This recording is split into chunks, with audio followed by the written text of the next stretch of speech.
तो हेलो मेरे प्यारे बच्चों, स्वागत है आप लोग का फिर से देसी गुरुजी चैनल पर। और आज मैं लेकर आया हूं बिहार बोर्ड के लिए VVI 80 ऑब्जेक्टिव, वो भी एक नए अंदाज में, अलग ढंग से। आप याद रखिएगा, जब एग्जाम आपका हो जाएगा तो एक एक क्वेश्चन मैच करके देख लीजिएगा बाबू कि क्वेश्चन मैच कर रहा है कि नहीं, या झूठ का यूट्यूब पर मैं पढ़ा रहा हूं, यह भी आपको पता चल जाएगा। तो आइए मेरे साथ आज 80 ऑब्जेक्टिव पढ़िए SST का, जिसमें मैंने भूगोल, इतिहास, राजनीति और चारों जो सब्जेक्ट है आपका, आपदा से लेकर के टोटल जितने 4 पार्ट होते हैं, सिविक्स हो गया, इकोनॉमिक्स हो गया, आपको SST में ज्योग्राफी हो गया, और ये चारों विषय, हिस्ट्री हो गया, चारों विषय का मैं आपको तैयारी कराने वाला हूं। और ज़बरदस्त तरीके से तैयारी होगी। 80 ऑब्जेक्टिव का एक महाअभियान लेकर मैं आया हूं।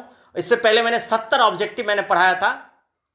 मेरा टारगेट है कि आप लोग को एग्जाम से पहले 1000 ऑब्जेक्टिव में पढ़ा दूं SST का, जिसके बाद कहीं से भी क्वेश्चन पूछे तो बिहार बोर्ड में यही क्वेश्चन आए। तो चलिए मेरे साथ आप लोग स्टार्ट करिए। और आप लोग चैनल पर नए हैं तो इस चैनल को सब्सक्राइब कर लीजिए और अपने दोस्तों तक इस वीडियो को जरूर शेयर करिएगा। और आइए पहले क्वेश्चन से स्टार्ट करते हैं। पहला क्वेश्चन देखिए, मैं आपको बता देता हूं। पहला क्वेश्चन है कि हिंद चिन्ह में कौन सा राष्ट्र शामिल नहीं है। पहला क्वेश्चन है कि हिंद चिन्ह में कौन सा राष्ट्र शामिल नहीं है। तो आप सभी ने पढ़ा होगा कि लाओस, कंबोडिया, वियतनाम, 3 ही ऐसे राष्ट्र हैं जो कि हिंद चिन्ह में आते हैं। और इसमें जो है लाओस है, कंबोडिया है, वियतनाम है। इसका मतलब चीन जो है वो हिंद चिन्ह के अंतर्गत नहीं आते हैं। बहुत सारे बच्चे क्या करते हैं, चीन देखते ही चीन में टिक लगा देते हैं, लेकिन ऐसा करना बिल्कुल ही गलत होगा। समझ में आई बात। चलिए दूसरे क्वेश्चन की तरफ चलते हैं। दूसरा क्वेश्चन जो हम लोग का है वो है, क्वेश्चन देखिए आप लोग पहले। दूसरा क्वेश्चन जो है हम लोग का कि वियना कांग्रेस कब हुआ था। वियना कांग्रेस कब हुआ था, तो इसको हम लोग आपको बताते हैं। देखिए वियना कांग्रेस जो हुआ था ये 1815 में, यानी 1814 से शुरू हुआ था और 1815 तक मतलब हुआ था। इसके जो चांसलर थे वो कौन थे, तो मेटरनिक थे। कौन थे? मेटरनिक थे।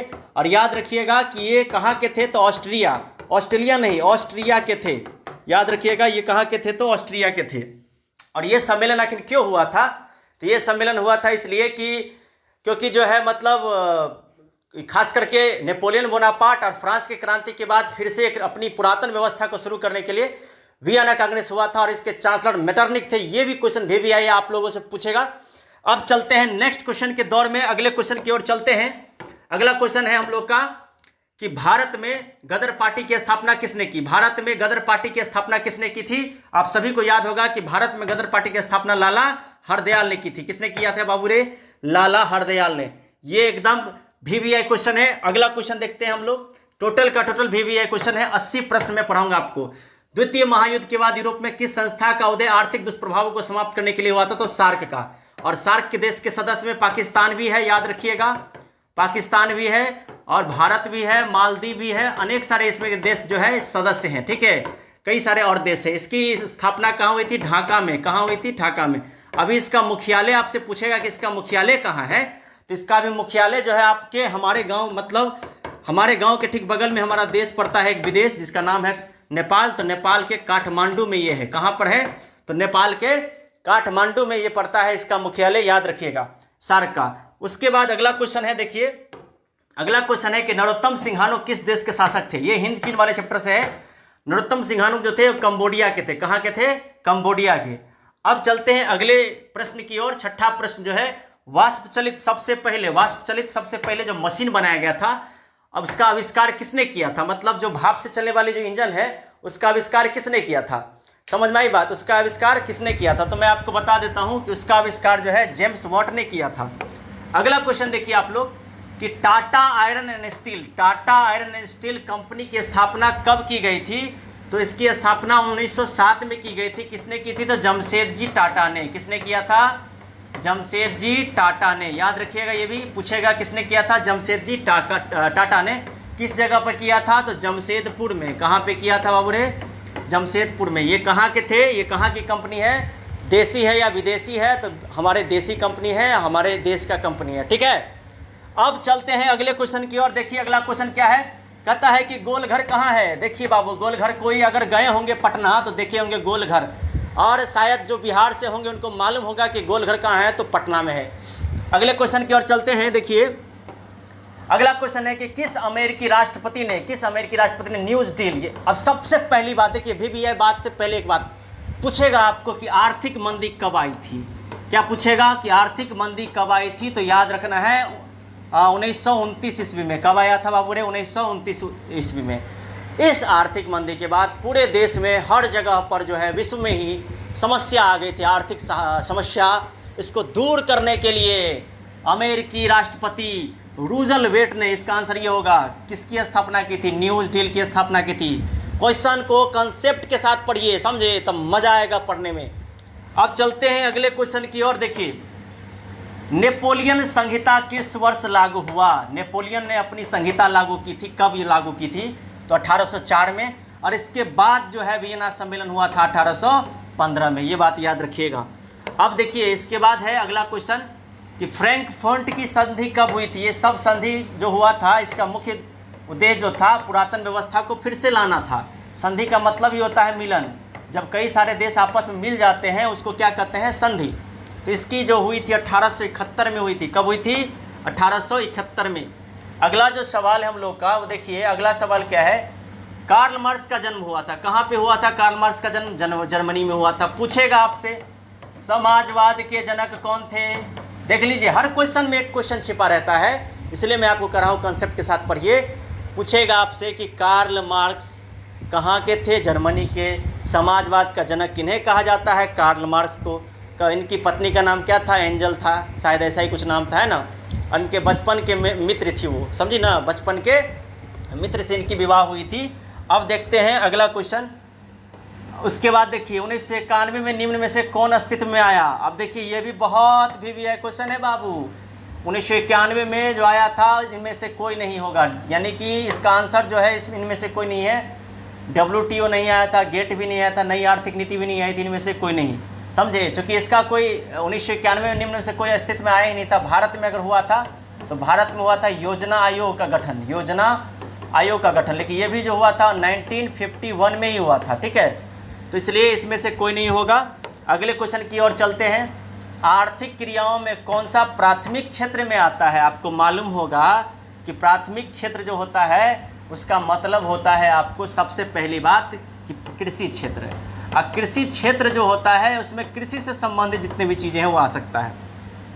अब देखिए, वन नहीं होगा, अच्छा नहीं है सो पूछ रहा है, सॉरी, वन होगा, खनन भी होगा, मत्स्य भी होगा, लेकिन जो नहीं होगा वो क्या होगा? तो बैंकिंग नहीं होगा। इसका आंसर बी हो जाएगा। चलते हैं अगले क्वेश्चन की ओर। अगला क्वेश्चन है, जमशेदपुर, दुर्गापुर, भिलाई और सलेम किस उद्योग के केंद्र हैं? ये आपसे पूछ रहा है, तो याद रखिएगा, यहाँ पे आयरन और स्टील, जमशेदपुर में आयरन और स्टील। ये VBI है, सारे क्वेश्चन आप लोग करते जाइए एक लाइन से। अगला क्वेश्चन देखिए, प्रति व्यक्ति आय का मतलब क्या होता है? आपको मालूम होगा कि प्रति व्यक्ति आय का मतलब होता है औसत आय, यानी लोग कितना कमा रहे हैं, कितनी जनसंख्या है, लोग कितना कमाते हैं, उसका एक औसत निकाला जाता है, जिसको क्या कहते हैं हम लोग? प्रति व्यक्ति आय कहते हैं, ठीक है। अगले क्वेश्चन की ओर चलते हैं। राष्ट्रीय विकास परिषद का गठन कब हुआ? राष्ट्रीय विकास परिषद का गठन कब हुआ था? तो याद रखना है 1952 ईस्वी में हुआ था, ठीक है। अगला क्वेश्चन देखिए हम लोग का, VBI, सारे क्वेश्चन VBI हैं, आप याद रखिएगा। और अगला क्वेश्चन जो है वो है आपको कि बांग्लादेश की मुद्रा क्या है? टका। मिथिलांचल में कहावत है कि टके ही कर्मो टके ही धर्मो, न टका तो फिर टके टका टके टका, अगर टका तो फिर छके छका छके छका। टका माने रुपया होता है, समझे। टका माने क्या होता है? रुपया। और हम लोग के भारत में क्या चलता है? रुपया। उसके बाद क्या कहते हैं, अमेरिका में क्या चलता है? डॉलर।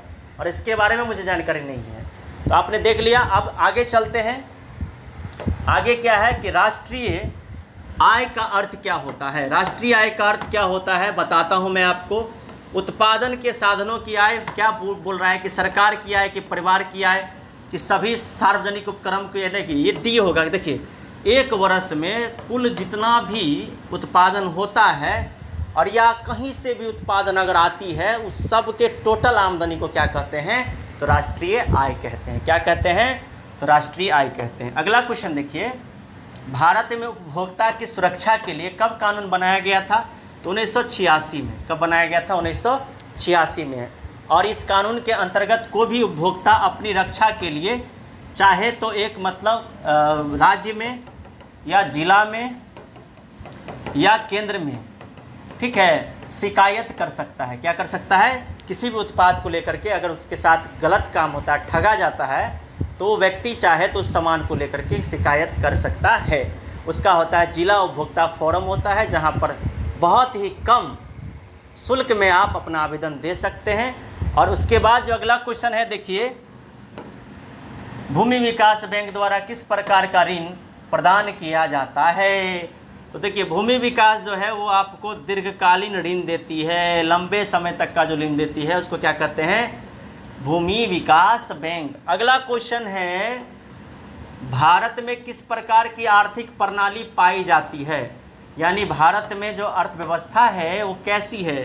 तो मिश्रित है, यानी हम लोग के यहाँ पूंजीवादी भी है, समाजवादी भी है, दोनों को मिला दीजिए तो क्या हो जाता है? मिश्रित अर्थव्यवस्था। इसका मतलब सिंपल मैं बताता हूँ कि प्राइवेट भी हो और सरकारी भी हो, समझे? सरकारी भी हो, उसको क्या कहते हैं हम लोग? मिश्रित अर्थव्यवस्था। अब देखिए, नागा अर्जुन सागर परियोजना किससे संबंधित है? कृष्णा नदी से। किससे संबंधित है? तो कृष्णा नदी से। सतलज से नहीं, न कावेरी से, न नर्मदा से। कहाँ से? तो कृष्णा से। और ये क्या है? इसके लिए आपको एक जलाशय है। ये क्या है? एक जलाशय है। समझ में आई बात? ये क्या है? तो जलाशय है। अगला देखते हैं। उसके बाद आपको देखिए, 26 दिसंबर 2004 को विश्व का कौन सा भाग सुनामी से प्रभावित हुआ था? और आपको याद होगा कि ऐसी सुनामी आई थी जो कि इतिहास के पन्नों में दर्ज हो चुका है। इसका नाम कहाँ पे आया था? ये तो बंगाल की खाड़ी में आया था। कहाँ पे आया था? बंगाल की खाड़ी में। अगला क्वेश्चन देखते हैं।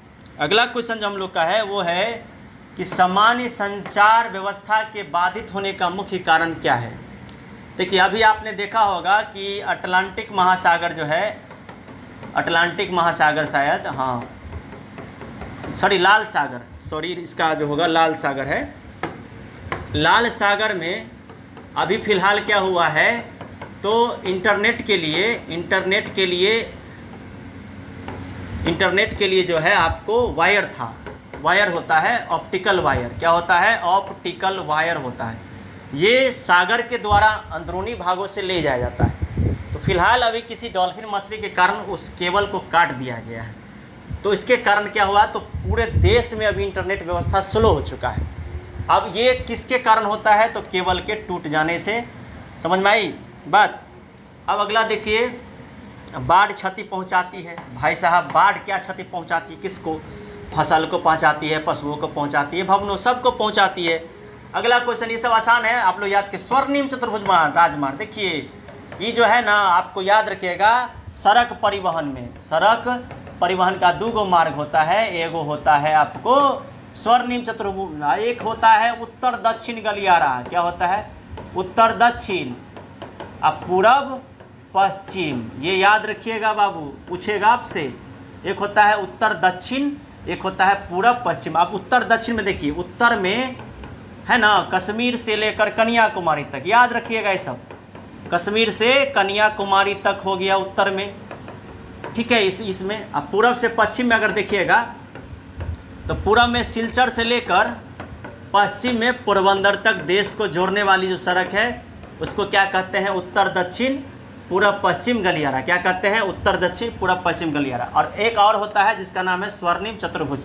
ये किससे संबंधित है? तो सड़क मार्ग से संबंधित है। किससे संबंधित है? तो सड़क मार्ग से संबंधित है। अगला क्वेश्चन देखिए क्या है कि बाढ़ के समय लोगों को जाना चाहिए, कहाँ जाना चाहिए? गांव से बाहर, खेत में, उच्च भूमि पर। तो भाई ऊंचे स्थान पर जाना चाहिए। एकदम आसान है, सबको याद कर लीजिए आप लोग फटाफट। अगला क्वेश्चन देखिए, निम्न में कौन क्षेत्रीय राजनीतिक दल है? मतलब हमारे क्षेत्र का अपना राजनीतिक दल है। तो जनता दल यूनाइटेड जो है ये हम लोग का क्या है? तो क्षेत्रीय दल है। ये तो राष्ट्रीय है, ये राष्ट्रीय है। ये भी क्या है? तो ये भी राष्ट्रीय है। ये भी क्या है? तो ये भी राष्ट्रीय पार्टी है ना। क्षेत्रीय दल कौन सा होगा? तो जनता दल यूनाइटेड। तीर छाप नीतीश कुमार जी का, ठीक ना, तीर छाप हो जाएगा नीतीश कुमार जी का, ठीक है। अब अगला क्वेश्चन देखिए, अगला क्वेश्चन देखिए क्या कर रहा है कि केंद्र सरकार पंचायत के चुनाव कौन करवाता है? तो राज्य के चुनाव आयोग द्वारा। आपको होगा कोई भी चुनाव अगर होता है हमारे देश में तो निर्वाचन आयोग, चुनाव आयोग के द्वारा करवाया जाता है। अगला क्वेश्चन देखिए, अगला क्वेश्चन है हम लोग का कि भारत के किस राज्य में पंचायती राज की शुरुआत हुई थी? भारत के किस राज्य से पंचायती राज की शुरुआत हुई थी? तो आपको याद रखना होगा कि राजस्थान एक ऐसा पहला राज्य था जहां से पंचायती राज व्यवस्था की शुरुआत हुई थी। अगला क्वेश्चन देखिए कि इस वर्ष 1975 में भारतीय राजनीति में किस लिए जाना जाता है? अच्छा, ये तो बहुत ही इंपॉर्टेंट है बाबू, याद रखिएगा आप लोग इसको, बहुत ही इंपॉर्टेंट क्वेश्चन है ये, समझ में आई बात? इसके बारे में आपको बताते हैं, पहले सुनिए। देखिए इसमें क्या हुआ था कि देश में आपातकाल लागू हुआ था और इसी के बाद क्या हुआ था, तो छात्र आंदोलन हुआ था। क्या हुआ था? छात्र आंदोलन हुआ था। कहाँ हुआ था? ये बिहार में हुआ था बाबू। और इस टाइम में इंदिरा गांधी हमारी प्रधानमंत्री थी। कौन? इंदिरा गांधी। सब याद रखिएगा, ये सब भी आई है, सब जानकारी एकदम डिटेल में रखिए। इंदिरा गांधी प्रधानमंत्री थी और इसी समय जो है देश में आपातकाल लागू हुआ था, महंगाई, बेरोजगारी, और इसके कारण इमरजेंसी लागू हुआ था, राष्ट्रपति शासन लागू हुआ, फिर चुनाव हुआ। तो उसके बाद भारतीय जनता पार्टी को पूर्ण बहुमत से उनकी सरकार बनी थी, लेकिन फिर कुछ दिनों के बाद कांग्रेस की सरकार वापस बन गई थी। तो याद रखिएगा कि मध्य अवधि में सरकार, अगर उस समय में कोई अगर आपातकाल लाया था तो उसका नाम क्या था? कांग्रेस पार्टी। और उस टाइम के प्रधानमंत्री का नाम इंदिरा गांधी महिला थी। और इसके बाद क्या हुआ था? छात्र आंदोलन कहाँ हुआ था? बिहार में। और इसको नेतृत्व करने वाले आदमी का नाम तो भूले गए, जयप्रकाश नारायण। क्या नाम था उनका? तो जयप्रकाश नारायण। चलिए आगे चलते हैं। तारी विरोधी आंदोलन कहाँ हुआ था? देखिए तारी विरोधी आंदोलन जो हुआ था, ये हुआ था आपको आंध्र प्रदेश में। महिला लोग जो है, महिला लोग अपने आर्थिक स्थिति सुधार के लिए, अपने आर्थिक स्थिति की सुधार के लिए, अपने आर्थिक स्थिति की सुधार के लिए सारे महिलाओं ने मिलकर एक साथ कार्य किया था। और ठेका सब जो था, जहाँ पे ये मिलता था वहाँ पे तोड़फोड़ किया गया था। इसके द्वारा ये इस आंदोलन की शुरुआत की गई थी। इसका नाम क्या था? तारी विरोधी आंदोलन। मैंने पिछले क्वेश्चन में ये पढ़ाया था, उसमें मैंने रॉन्ग आंसर आपको बताया था, आज मैं आपको बिल्कुल सही बता रहा हूँ। धर्म को समुदाय का मुख्य आधार, धर्म को समुदाय का मुख्य आधार कौन मानता है? देखिए सांप्रदायिकता। जब भी कोई दंगा होता है तो अपने धर्म को ऊंचा मानकर, सब कुछ अपने धर्म को, जब कोई इंसान, देश से बड़ा कोई धर्म नहीं है, पहले राष्ट्र होता है, उसके बाद हिंदू या मुस्लिम या सिख ईसाई होता है, लेकिन फिर राष्ट्र का कोई अपना धर्म नहीं होता। लेकिन जब हम अपने धर्म को आधार मानकर किसी तरह का दंगा करते हैं तो इस तरह को क्या कहते हैं? सांप्रदायिक दंगा कहते हैं। ये याद रखिएगा। सत्ता में साझेदारी रही है, क्योंकि अब बताइए, आप लोग बताइए, इसका तो आंसर भी दिया हुआ है। विभिन्न समुदाय के बीच टकराव कम करती है अगर सत्ता में साझेदारी नहीं होगी। तो देखिए अगर मान लीजिए कोई एक ही धर्म, कोई एक ही जाति, कोई किसी एक ही वर्ग का आदमी अगर सत्ता में रह जाए तो कहीं ना कहीं ये अच्छा नहीं होगा। इसलिए क्या होता है, अलग अलग धर्म के लोग सत्ता में आते हैं, साझेदारी करते हैं, जिससे उनके बीच क्या होता है? टकराव कम होता है। अगला है, नेपाल में सप्तदलीय गठबंधन का मुख्य उद्देश्य क्या है? भारत नेपाल के बीच संबंधों को मजबूत करने के लिए। अभी नेपाल में चल रहा है कोहराम। अभी जो ओली जी है इस्तीफा दिए हैं, उनके साथ साथ 9-10 मंत्री भी इस्तीफा दिए हैं।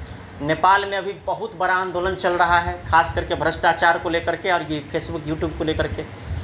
और भारत एक ऐसा देश है जो 90% जो है यहाँ पर आयात निर्यात करता है, बिजली देता है किसको? तो नेपाल को। भारत से वो लोग 60 लाख करोड़ से ऊपर रुपया कमाता है। कौन? नेपाल भारत से कमाता है। तो भारत और नेपाल के बीच आपसी तालमेल मजबूत हो, इसके लिए हुआ था। फिलहाल अभी नेपाल चीन के साथ अधिक दोस्ती किया हुआ है, जिसका नतीजा उसके देश में देखने को मिल रहा है। अगला क्वेश्चन है, भारत किन राज्यों में कौन कोयले का सबसे बड़ा उत्पादक है? मतलब भारत किन राज्यों में कौन कोयले का सबसे बड़ा उत्पादक है? तो झारखंड। याद रखिएगा। कहाँ पर? झारखंड में। झारखंड के झरिया में है ना, छोटा नागपुर पठार में। याद रखिएगा कहाँ कहाँ ये सब जगह है, ठीक है। इन जगहों पर क्या होता है, तो बोकारो में इन जगहों पर अच्छी प्रकार के कोयले पाए जाते हैं। बिहार, खास करके भारत, पहले तो बिहार झारखंड एक ही था, अब ये अलग हो चुका है, तो सारे चीज़ झारखंड में चले गए। अब अगला क्वेश्चन देखिए, सौर ऊर्जा के उत्पादन के लिए सबसे अधिक उपयुक्त क्या है बाबू? भाई सबसे अधिक कहाँ पे इसका उपयोग होता है? क्या कि यहाँ सबसे अधिक गर्मी पड़ती है और सूर्य जो है इसकी सीधी रेखा यहाँ पे पड़ती है, माने क्या कहते हैं उसको, कर्क रेखा इस होकर गुजरती है ना, इसलिए यहाँ पे राजस्थान में सौर ऊर्जा का सबसे अधिक उत्पादन होता है। ठीक है। अगला क्वेश्चन, बिहार को पहली नदी घाटी परियोजना कौन सी है? बिहार की सबसे पहली नदी घाटी परियोजना, इसका मतलब क्या होता है? मतलब बिजली बनाने के लिए, सिंचाई करने के लिए ये किया जाता है, तो कोसी नदी। इसका आंसर क्या हो जाएगा? कोसी नदी। अगला क्वेश्चन देखते हैं, सुंदरवन टाइगर रिजर्व, जहाँ पे बाघ को सुरक्षा के लिए रखा जाता है। और वो कहाँ पे है तो देखिए आपको मैं बताता हूँ, पश्चिम बंगाल में है। ये कहाँ है तो पश्चिम बंगाल में है। अगला क्वेश्चन देखिए आप लोग, भारत में सबसे लंबा बांध कौन सा है? भाभूरे हीराकुंड बांध, इससे लंबा बांध कहीं नहीं है। अगला सवाल देखिए, ये सब आप लोग को याद होगा इसलिए मैं फास्टली पढ़ा रहा हूँ। कौन प्राथमिक ऊर्जा का उदाहरण नहीं है? प्राथमिक मतलब हो गया सबसे पहले जो ऊर्जा होता है वो विद्युत नहीं था, पहला है कोयला, ठीक है। अगला हो गया आपको पूर्व मध्य रेल का मुख्यालय कहाँ है? तो आपको याद होगा बहुत सारा रेलवे है। ER है ना, WR है, NER है ना, SER है, NR है, SR है, बहुत सारा इसका है। माने ईस्ट रेलवे, वेस्ट रेलवे, उत्तरी पूर्व रेलवे, बहुत सारा रेल का मुख्यालय है। लेकिन पूछ रहा है मध्य रेलवे का, तो इसका कहाँ है? हाजीपुर में। कहाँ पर है? हाजीपुर में। अगला देखिए, बिहार में ही है। अगला क्या हो गया? अगला सवाल है आपको, चावल है, कौन सा फसल है? चावल खरीफ, याद रखिए, हरीफ नहीं, खरीफ जी। चावल कौन सा है? खरीफ। अब पूछेगा गेहूँ क्या है? गेहूँ क्या है? तो गेहूँ रबी है, यानी जो ठंडे मौसम में बोया जाता है वो हो गया आपको क्या कहते हैं? रबी। और जो बरसात के मौसम में होता है उसको क्या कहते हैं? खरीफ। और एक होता है जो कि जायद जिसको कहते हैं, जिसमें कि सब्जी वगैरह आता है, ठीक है। निजी क्षेत्र की कंपनी इसमें से कौन है भाई? सेल। ये नहीं निजी क्षेत्र है, डाबर प्राइवेट है, बजाज प्राइवेट है, टिस्को प्राइवेट है, लेकिन ये क्या है तो सरकारी है, ठीक है। अगला हो गया कि कौन खनिज कोडरमा से संबंधित है? मैंने पहले भी पढ़ाया था आप लोग को, अभ्रक, ठीक है। अगला क्वेश्चन देखते हैं, ऑपरेशन फ्लड का दूसरा नाम क्या है? श्वेत क्रांति। क्या है? श्वेत, यानी दूध उत्पादन से जुड़ा हुआ क्रांति है ये, इसको क्या कहते हैं तो श्वेत क्रांति। और इससे पहले याद रखिएगा, पीली क्रांति किसके लिए? तो सरसों के लिए। और हरित क्रांति किसके लिए हुआ था? तो हरित क्रांति हुआ था हरियाली माने उत्पादन, फसल उत्पादन के लिए, फसल उत्पादन के लिए हुआ था, ठीक है, याद रखिएगा। और नीली क्रांति नील की खेती के लिए हुआ था। अब अगला देखते हैं, अगला सवाल है हम लोग का, लीची के उत्पादन में भाई साहब आपको याद होगा सबसे ज़्यादा मुजफ्फरपुर, बिहार से होंगे तो मुजफ्फरपुर के लीची पूरे दुनिया में ही विश्व प्रसिद्ध है बाबू। बिहार तो छोड़िए, पूरे वर्ल्ड में सबसे फेमस है लीची मुजफ्फरपुर का। यहाँ से लीची जाती है अलग अलग जगहों पे।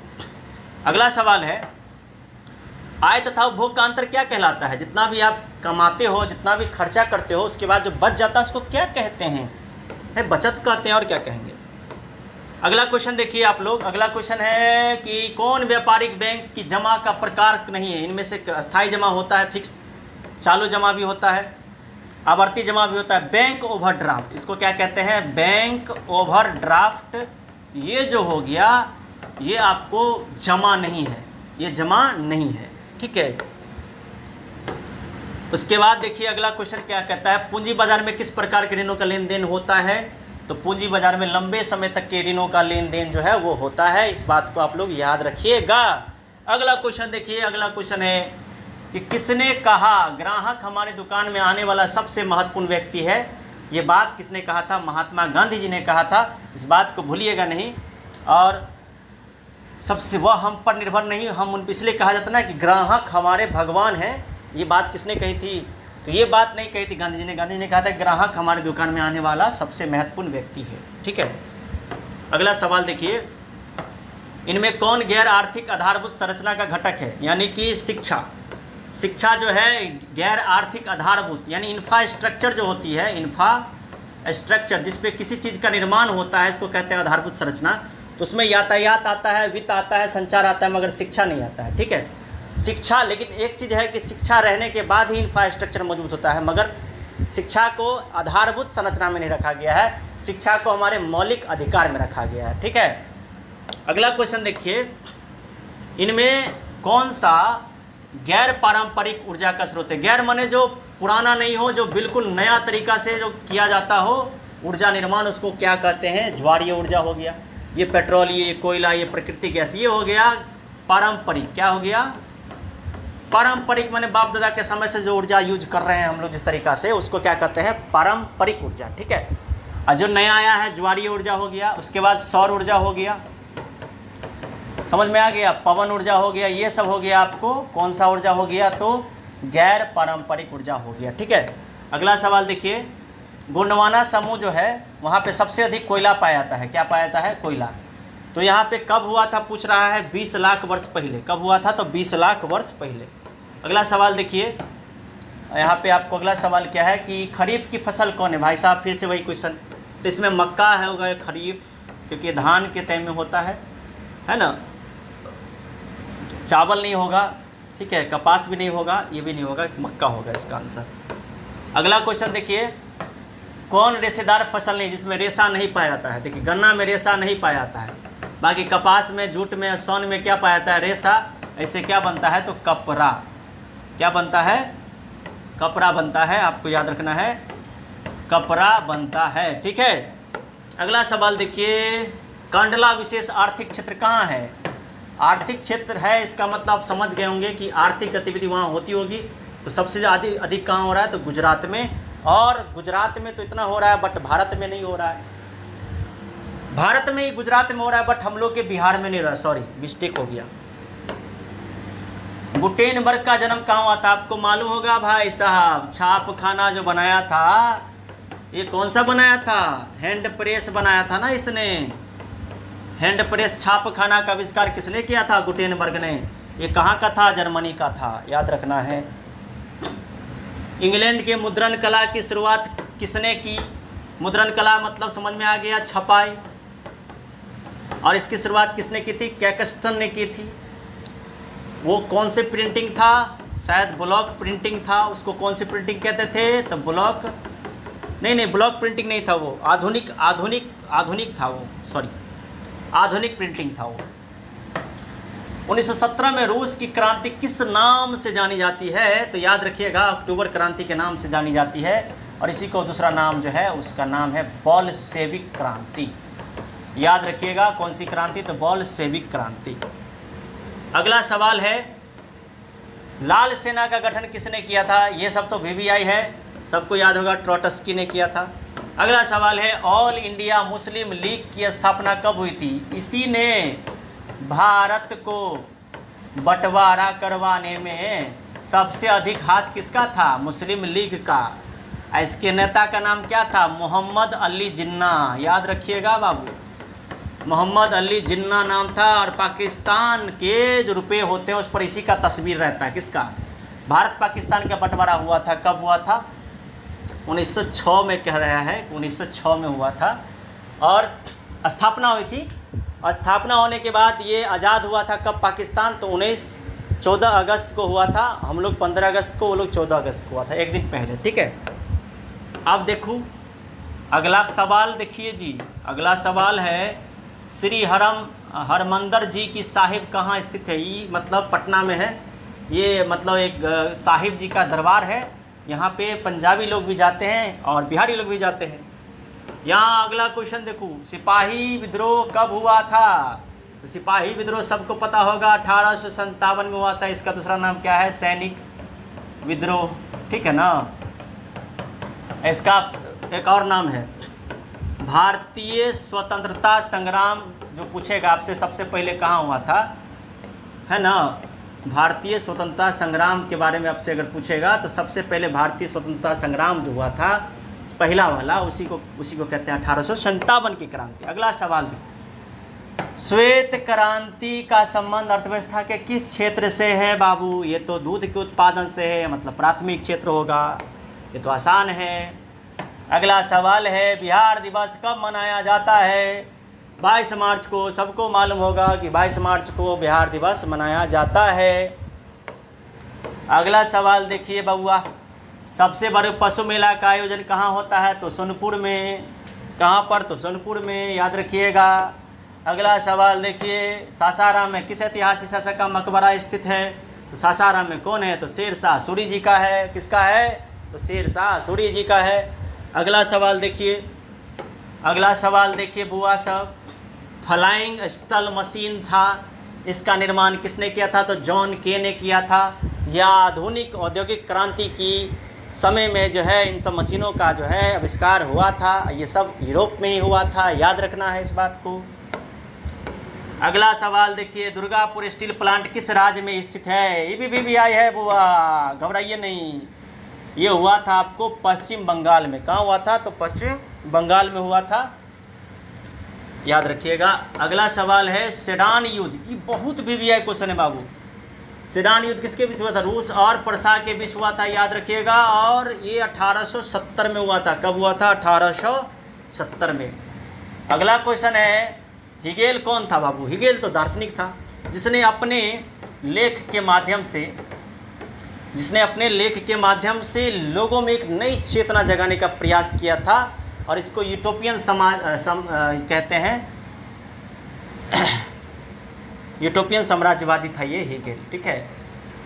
इसकी इन लोगों के विचार के द्वारा जो है वहाँ पर ये एकीकरण में इन्होंने मदद किया था हिगेल, याद रखिएगा। अगला सवाल क्या है? मार्च 1946 में फ्रांस एवं वियतनाम के बीच होने वाला समझौता किस नाम से जाना जाता है? हनोई समझौता के नाम से ईस्वी दिया हुआ है, यहाँ से याद कर लीजिएगा। कब? तो मार्च 1946 में, ठीक है।